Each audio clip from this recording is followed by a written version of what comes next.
All right, well, let's read through. We're going to start in verse 1 and go for a little bit. And we're going to talk about it this morning as we read through 1 Timothy chapter 6. So here's what Paul has to say to Timothy. He says, "Let all who are under a yoke as slaves regard their own masters as worthy of all honor, so that the name of God and the teaching may not be reviled. Those who have believing masters must not be disrespectful on the ground that they are brothers. Rather, they must serve all the better, since those who benefit by their good service are believers and beloved. Teach and urge these things. If anyone teaches a different doctrine and does not agree with the sound words of our Lord Jesus Christ and the teaching that accords with godliness, he's puffed up with conceit and understands nothing. He has an unhealthy craving for controversy and for quarrels about words, which produce envy, dissension, slander, evil suspicions, and constant friction among people who are depraved in mind and deprived of the truth, imagining that godliness is a means of gains. Now, there is great gain in godliness with contentment, for we brought nothing into the world, and we cannot take anything out of the world. But if we have food and clothing, with these we will be content. But those who desire to be rich fall into temptation, into a snare, into many senseless and harmful desires that plunge people into ruin and destruction. For the love of money is a root of all kinds of evils. It is through this craving that some have wandered away from the faith and pierced themselves with many pangs." And we're going to stop right there, And as I read this morning, and again, God's word should speak to our life and our life today even. And you've probably been looking at the news this week and everything that's unfolding halfway around the world in Afghanistan, and just some of the horror and just chaos that's happening there, and especially the danger that the Americans that are still in Afghanistan are facing. And as I was thinking about that this week, it kind of got me thinking, it's got to be really hard, especially in a place like that, for an American not to stand out. I mean, Americans always stand out wherever they go. If you've ever been to a foreign country, Americans always stand out. But in a place like that, it's got to be almost impossible not to stand out. So you kind of have a target on you. And I can kind of relate to that kind of danger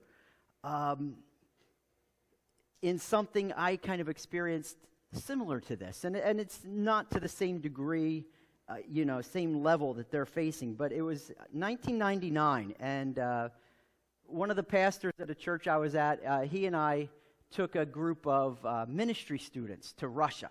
And we went to southern Russia on a missions trip. And we wanted to teach them about ministry and spend time with our missionary over there. And one of the things that we did was we took some of the local kids in the city we were staying in, and we took them down to a camp in the Caucasus Mountains, which is beautiful mountains, down in southern Russia, and, doing camp-type things. Well, one of the days of camp, we kind of left our ministry students in charge, and our missionary wanted to take me and this other pastor. He says, "I want to go and take you to a nearby town to have you meet some of the church leaders in this town. It'd be a really neat experience for you." And the town we went to was a town called Nalchik. And Nalchik, we found out, was 40 miles from the Chechnyan border. Now, in 1990, Chechnya was like one of the hot zones for rebels and terrorism and things like that. So we didn't know it was this close to Chechnya. But anyway, we also found out something rather disturbing once we were in Nalchik. You see, we went into the center of the town, and there was this outdoor cafe that we went to for lunch, and it was owned by a Christian, by one of the people from the church. And we're sitting out at the cafe, and we're informed of something. And they said, we want you to try not to be so American, kind of tone things down a little bit, because we just want to tell you, and again, sometimes Americans, this is what we look like, right? And he says, "I just want you to tone it down just a little bit, because 2 weeks ago, there were 4 Americans at this very cafe, and they got kidnapped by the Chechens. In fact, they're still in custody being held for ransom as we speak." Now, for me and the other pastor, we kind of look at each other and we're like, it would have been nice to know this little tidbit before we left that morning for Nalchik, especially because we were both wearing USA shirts, and we're kind of as loud as we could be, and we're like, man, that probably would have been good to know. So anyway, the rest of our time there, we spent trying to de-American our American in us and try to not stand out the best we could. And I don't know if you've ever been there where you just don't want to stand out sometimes. I mean, sometimes it's at school, sometimes it's a situation where there's real danger or something like that, but you don't want to get put in the crosshairs or stand out. So we kind of try to be less of something. Well, not standing out, it's not always a bad thing, though. Sometimes standing out is good, especially when we stand out of the crowd around us for something positive, life-changing, good. In fact, as followers of Jesus, in our world today, and in this world where Paul wrote to, that's our call. In fact, it was Jesus' call for us. Do you remember one time when he taught crowds, and it was on a side of a mountain? It's called the Sermon on the Mount, right? And one of the things that he told the crowd that day was this in Matthew chapter 5. He said, "You are the light of the world. A city on a hill cannot be hidden." Isn't that cool? We're a light. We're to stand out in our world. We're not to hide. But rather, one of the things that we should be doing is standing out. We're called to look different, right? To stand out. To reflect Jesus so that others can see him in our lives and through our lives. Now, in our passage today that we just read, Paul is continuing this conversation with Timothy, right? And he's been having this conversation dealing with these specific issues in the church of Ephesus that Timothy's kind of charged to go and help refocus them. But in also talking about these specific issues and addressing them, Paul's talking about, you're going to call them back to godly living or godliness, especially as a church. As this church in Ephesus. In fact, it's through these instructions and through some of these warnings in Timothy that we discover what a healthy church even today should look like, what we should look like as Joy Community Fellowship. So that's what we've been talking about with We the Church. So here's what we find in our passage this morning about a healthy church. A healthy church stands out in its world. It stands out in a positive way, right? We stand out. We reflect Jesus in our world. We stand out. Now, as Paul begins this final chapter of this letter, he's talking about a lot of warnings today, and you're like, well, how's he telling us to stand out? Well, as we look a little closer, we can see what he's really saying here about the church. Now, he starts off in the first couple verses, and he's talking about slaves, right? In fact, he says, hey, let all who are under the yoke of slavery or the responsibility as slaves.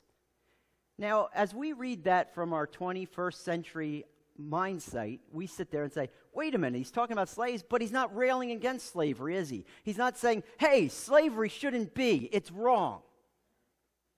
Now, Scripture teaches us that things like slavery and all are wrong, right? In fact, Paul, in some of his other letters, addresses that we're all to be equal under God and all of this, and that we shouldn't be under this yoke of slavery. Here, Paul doesn't do that. Rather, he talks about how slaves should act or what slaves should be doing as a slave. And you may be saying, well, why is he doing that and not railing against slavery? Well, here's an important principle for our lives. We can't die on every hill. Do you know that? Sometimes we'll drive ourselves nuts because every issue we take up and we say, this is a hill I'm going to die on. Paul's using wisdom here in addressing slavery. Because here's the deal. Ephesus is a major city in the Roman Empire. A very major city. And the Romans were very sensitive about their culture because slavery was one of the foundational elements in the Roman world, and actually in the ancient world. Slavery was a huge part that gave society kind of stability and helped feed society, was this idea of slavery. So if somebody came along and they were saying, slavery is wrong and we shouldn't have slaves, and especially if it was a religion, The Romans would label that as, this is like insurrection. These guys are, causing trouble. They're subversive. And they would go and shut it down. Well, Paul doesn't want Christianity to be shut down in Ephesus because they have an opportunity to make a huge influence there. So instead of being subversive by saying slavery is wrong, he says, you know what? What's even more important is let's address how, as followers of Jesus, those who are slaves should act so that they stand out and so that Jesus is seen, even in slavery, which is wrong. But even in slavery, though, when we get stuck in something that's not right, we can still be a light. It kind of reminds me of what we're going through with some of the COVID things, and wherever you stand on some of these things, and we have people that are pro-vax and anti-vax, and people want to look at other people and they think they're taking this great stand. Wherever you are on this, and however you think it's unfair that everybody's not getting vaccinated, or unfair that, people are saying you have to get vaccinated, that's not our issue. We can't control that. What we can control is how we act or how we present ourselves. And we can stand out as following Jesus in that. So kind of take it with that kind of idea, because Paul's talking about, all right, if you're a Christian slave, you can be different. You can stand out in the way we serve. And in this, we discover something important about a healthy church. You see, we stand out as followers of Jesus in our world as individuals and as a church, first of all, through our good conduct. And that's what Paul's talking about. If we want to stand out in our world, if we want Jesus to be seen in and through our lives, the first way we do that, and we can do this, is through our good conduct. In how we live our lives, that we live our lives in a responsible manner and in an uplifting manner and in a manner that adds something, rather than being troublemakers or lazy or things like that. In fact, he kind of talks about that, right? For the slaves of that day, they were to treat their masters as their authority. In fact, they were supposed to give them honor. Now, Paul talked about this earlier in 1 Timothy, where he talked about those in authority over you. Honor them, right? Not only within the church, but also in your jobs, So this includes slaves and their masters. Now, we don't experience slavery today. But most of us have a job, don't we? Most of us function under authority. Maybe you're a teen and you have a parent, and you're like, oh man, I feel like a slave sometimes, right? Tomorrow morning when you're going to work, what do you feel like? Oh, hey, I'm under the man. Even if you're not working or you're an entrepreneur, you still have the government over you in ways of taxes and all things that you have to abide by and all these things. So we kind of have this idea that there's somebody over us. So if there's somebody over us, one way that we can reflect Jesus is in the way we conduct ourselves. And it's through our good conduct. So we stand out by being good workers, by being respectful, by being productive, by doing things right in the way that we do things. And therefore, we reflect not that our boss or whoever we're serving is the greatest human being on earth. Rather, in doing this, what we're doing is we're saying we're doing this because we serve Jesus and we want Jesus to be seen. In fact, Paul talks about that in the Colossian church, where he says this. He says, slaves, obey in everything those who are your earthly masters. Sounds familiar, doesn't it? Not by way of eye service as people pleasers, but with sincerity of heart, fearing the Lord. Whatever you do, work heartily as for the Lord and not for men. So this is what Paul's saying in Colossians chapter 3. And he says, us having good conduct at work or in those areas where we're to be responsible, and when we display good conduct, it's an act of worship. And then others get to see the object of our worship, who is Jesus. So in how we work reflects who we serve, and that is Jesus. So if you serve really poorly and you're a poor employee and you come in late every day and you leave early every day and you don't get your work done and you blame other people, how does that reflect on Jesus? Do you stand out in a positive way, reflecting Jesus? And this is questions we could ask ourselves. Do we stand out in relation to our fellow employees? who don't know Jesus? Do they say, wow, they do a good job. I don't know why, but I want to know why. Jesus in us should make a difference in the way we conduct ourselves. At work, at school, at home, wherever we face authority that's over us. So that's how Paul kind of begins. And then in verse 3, he kind of shifts his attention, not instructing kind of in a positive way how we can reflect Jesus. Rather, he starts then to expose some of these dangers or the motives of these false teachers. And if you remember in the Ephesian church, there were these false teachers in the church. And they were coming in and they were influencing people and leading them astray and all these. And they sounded really great, but they were bringing false teaching. And that's why Paul starts off this letter saying, I want you to confront these guys. So here he's kind of talking again about these false teachers and how Timothy and some of the things Timothy should know about them. So he says, hey, these guys have wormed their way in. They're weakening the church. And he says, I want you to know something about these teachers, these false teachers, or these who are involved in this false teaching. They don't promote godliness. Even though they sound like they are, they're not promoting godliness. It's all flash and no substance, basically.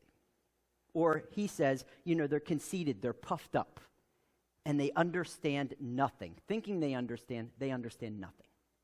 So this is what Paul's saying. He says they may sound great, but they don't understand anything of what they're trying to talk about. And he says, although they appear to care, they actually have these desires, or as he says in verse 3, unhealthy cravings. Have you ever had an unhealthy craving? He says they have unhealthy cravings for what? For drumming up chaos, for trouble. This is what they want to do. They just want to cause trouble. You ever have somebody in your life that kind of does that? All they want to do is kind of nudge, be a troublemaker, and chaos wherever they go. In fact, he says, hey, they stir up controversies, envy, dissension, slander, evil suspicions, and basically constant friction. And that's what they're doing in this false teaching, and that's what they're bringing. But their purpose in all of this, in being deceptive in the way they're living, is so that they could profit from their supposed godliness. They could profit by seeming like they're spiritual so people could follow them and give to them, rather than a desire for glorifying God in their teaching. That's what he says in verse 5, right? He says they're doing it for their own gain, for their own profit. Basically, they're being insincere, or they're being deceptive about their godliness so that they could benefit. Have you ever seen that anywhere? We see it in the church today, don't we? That some people are giving some kinds of teachings so that they can benefit from it, so that they can grow a bigger audience, or so they can get better position or more influence or things like this. But they're deceptive in the way they do it. True followers of Jesus, a healthy church, we shouldn't be like this. We shouldn't be about trying to fake our way through or to do it with impure motives. We stand out in our world as followers of Jesus as a healthy church, not by being deceptive, not by having ulterior motives or selfish ambitions. Rather, we stand out through our genuine integrity. And that's what he's talking about here. He's saying, basically, these false teachers, they have no integrity. You don't know what their motives are. They're trying to get what they want, even though they seem like they care about you. And because they're doing that, that's why there's all this friction. That's why things just don't seem right, because they don't have any integrity. So basically what Paul's doing is he's calling us as the church to stand out through our integrity. Now, integrity speaks so much more than just our performance. That's not what integrity is about. Integrity is about our character. So he's saying it's your character. Integrity is not really about doing things perfectly all the time, but rather it's our commitment to the right things. That's what integrity is. Even though we may have a commitment to doing the right things, we don't always do the right things, but yet, because we have a commitment to it, then we keep wanting to grow in that. So people with integrity, they want to be teachable. They want to be able to ask forgiveness when they mess up. They want to be able to be gracious with other people. That's what people with integrity are, because it's not about our performance, it's about our heart. So since this integrity and standing out, it's not just the final result or what it looks like.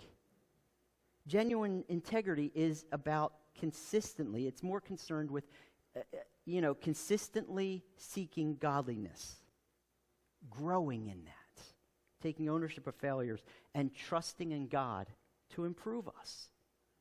Now, these false teachers, they tried to appear godly, but they weren't. They were faking their way through it. They wanted to appear like they valued God's ways, but their intentions were actually for themselves. And because of this, Paul says, they tore apart unity, right? Because what they had, it wasn't real. It wasn't authentic. It wasn't genuine. So Paul's saying, you know how we really stand out? Is we're authentic. We're genuine, and we have genuine integrity to us and in the way we do things. It's kind of like if you find money on the ground in the store or something, you take it to the people in the store and you say, hey, did somebody drop this? Why would you do that? Why not just put it in your pocket? Well, integrity says, hey, even if nobody's watching, I want to do right.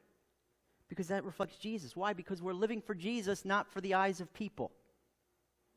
Not to please people. So in contrast to the way these false teachers are living, Paul kind of implies, well, then a healthy church lives with integrity. The opposite of this. Right? We should be seeking God's glory rather than our own glory. We should be, rather than chaos, we should be growing in godliness, bringing together.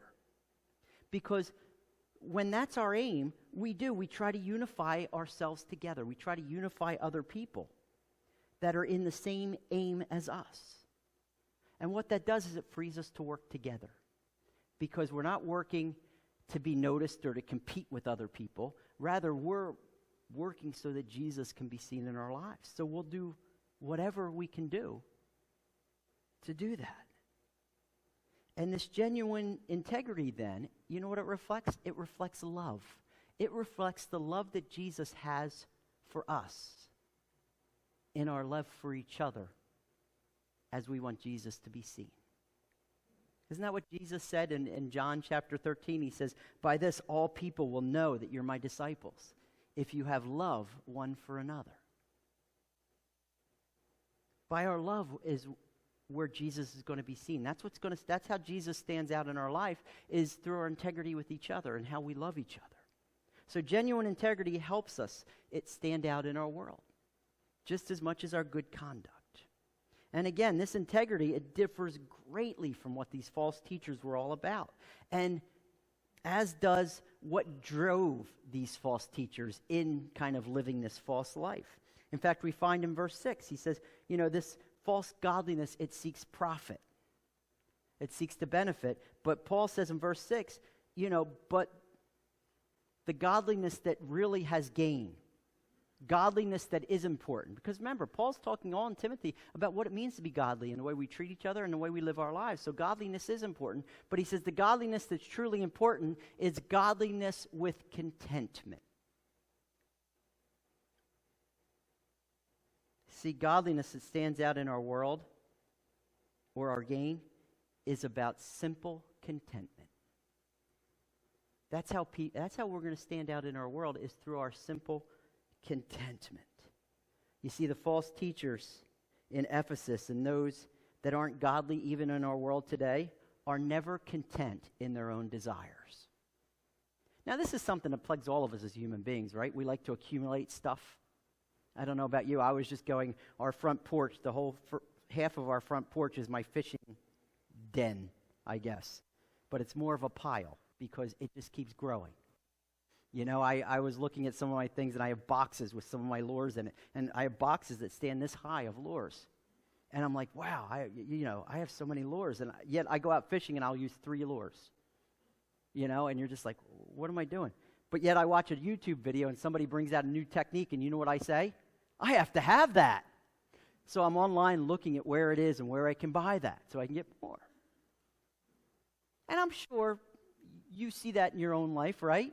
We can see it in clothing. Things like, I want more clothing, or I want more things for my hobby. You know, I want more Star Wars commemorative plates or something like that. But I just have to have them all. And sometimes we can want to accumulate. And over time, you know, even though the best we try to minimize our life, we still accumulate. Because it's kind of our human nature. Our sinful nature is that we want to accumulate stuff as we go. So Paul's saying, you know, and this is what drove and is what is driving these false teachers. They just want more stuff. They want more money. They want more power. However, Paul notes in verse 7, he says, we can have everything we want, but we can't take any of it with us, right? He says, we came into this world with nothing, and we're going to take nothing. So why are we spending our whole lives trying to have more and more stuff if we can't take it with us? And again, that's huge because we can kind of get into that. And it's not necessarily a bad thing to have things. It's a bad thing to be controlled by those things. You know? So the truth is that we can all feel like we can't live without more stuff. But the reality is we can. And the reality is that God has promised to give us all that we need. And Paul talks about what do we need? We need food and clothing. Doesn't say a lot of clothing, just we need the basics to live on. And if we can be content with the basics, then man, we're golden, right? That's what we should be seeking. Yet somehow, even as believers, we can get into that trap of thinking we need to have more. In fact, that becomes our motivation even as believers. You know what? We want more. We want more of God. We want more of this. We want more influence. We want more possessions. And in fact, it can become a sign of godliness is that we're accumulating more. In fact, there's some teaching that are going around in Christian circles, you know, like some of the prosperity gospel. And they say, if you can just add some of these techniques in your life, you get God to work for you. You can pray things in this certain way, and God will give you whatever you want. Have you ever heard that? No, that's not what Paul's saying here. Paul tells Timothy that kind of unsatisfied desire, what it does is it leads to more temptation, doesn't it? Ultimately, ruin, being disappointed, blaming God when we don't get everything we want. It will never satisfy. Being godly, it doesn't equate to having more and more stuff. Being godly is being content with what we have. But being godly also, it's not about saying, well, okay, I guess being godly means I take a vow of poverty and I can't have anything. No, that's not what Paul says here. That's not what Paul says at all. Paul doesn't say we can't have stuff. In fact, if we look at verse 10 carefully, we need to see what Paul really says, because this is, again, one of those passages of Scripture that people misquote all the time, and they say that they say money is the root of all evil. Paul doesn't say that, does he? What does he say? The love of money is the root of all kinds of evil. So Paul's not saying, hey, if you have money, you can't be godly. If you have possessions, Mark, if you have some fishing tackle, you can't be godly. No. Here's what Paul is saying in this about contentment. Our stuff shouldn't control us. Our desires should not control us. You see, we can have money, but money doesn't have to control us. It does not have to be the motivating factor in all that we do is accumulating money or possessions or things like that. Being content says, all right, if I have these things, how can God use me with this? See, that's contentment. And also saying, I can live without it, but I want God to use me in all that I have. So it's not about, having possessions. It's about being controlled by those possessions or being controlled by those desires. So Paul says, you know what simple contentment is? It's whatever you have, don't let it control you. Rather, let God control you. Let Jesus control you so that even in what you have, you're using it to follow him and so that he can be seen in you. You know, when we have this craving of money and possessions and desire, you know, and we have other desires over God, it's going to lead us to frustration, to never being satisfied. Ultimately, it's going to leave our faith broken by the side of the road. And that's why he says, hey, there's been many people that have led to ruin. They've walked away from their faith. In fact, this is why so many in our world today are miserable. You look at some of these people, you look at some of these pro athletes, and you see the salaries they make, and you're just like, man, that's awesome. That must be so great. And they're miserable, and they want more. They hold out. I mean, we're entering the football season. There's football players that are holding out for more money, getting, $20 million a year, and they say, I want 25. It's like, wow. Can you ever be satisfied? So contentment, being able to say, you know what? No, I'm going to trust God for what I have. And that's really what it's about. It's about trusting him for what we have. And whatever he gives us, we can say, all right, I want to be faithful, a good steward in this. In fact, Paul talks about that in Philippians. He says, not that I'm speaking of being in need, for I've learned that in whatever situation I am to be content. I know how to be brought low. I know how to abound. So Paul says, hey, I've been at the lowest of lows, having nothing, and I've been where I've had a lot. I've been on both ends of the spectrum. In any and every circumstance, though, I've learned the secret of facing plenty and facing hunger, abundance and need. And it's this: I can do all things through Christ who strengthens me. Right? Or basically, it's Jesus that's going to give me what I need. Not these things, or not the lack of things. And that's contentment. We stand out when we find contentment because it points to our steadfast trust in Jesus. His call, his desire. You see, standing out in our world as followers of Jesus and as a healthy church, as Joy Community Fellowship, it's not about achieving greatness. That's not what it takes to stand out in our world today. Achieving greatness for ourselves. But it's about seeking God's greatness. If we want to stand out at your workplace, you know how you're going to stand out best as a follower of Jesus? If we're seeking his greatness in our lives. As a church, it's not about building the biggest building or having the most people or, having slick things all over the place. You know what it's about? It's about being committed to God's greatness. And if we're about seeking God's greatness, people are going to say there's something different about them. And I know we could go over here and, they have this and this and this, but there's something that's different about this right here. Because we're committed to God's greatness. In fact, true godliness, it stands out not by raising ourselves over other people, other churches, other Christians, and other non-Christians in our world. It's not about putting ourselves over people so we can look down on them. Rather, true godliness is about having Jesus seen in and through, first of all, our good conduct, right? That glorifies Jesus in serving others. And then Paul says our genuine integrity that consistently seeks to grow in that godliness. And then finally Paul says, hey, we want to stand out. It's through our simple contentment that is controlled by a desire and driven by a desire for Jesus over stuff. Trusting God to provide all we need. So here Paul, as he's kind of closing out Timothy, and next week he's going to give this charge to Timothy, an incredible charge to him. But here he's kind of closing out this discussion on godliness and how we look. And he says, you know what we should do? We should look like Jesus. In fact, a healthy church stands out in its world.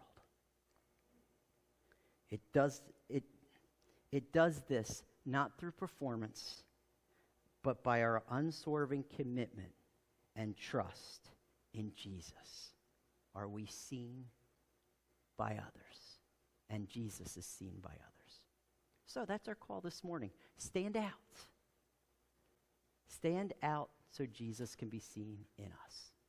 Let's pray.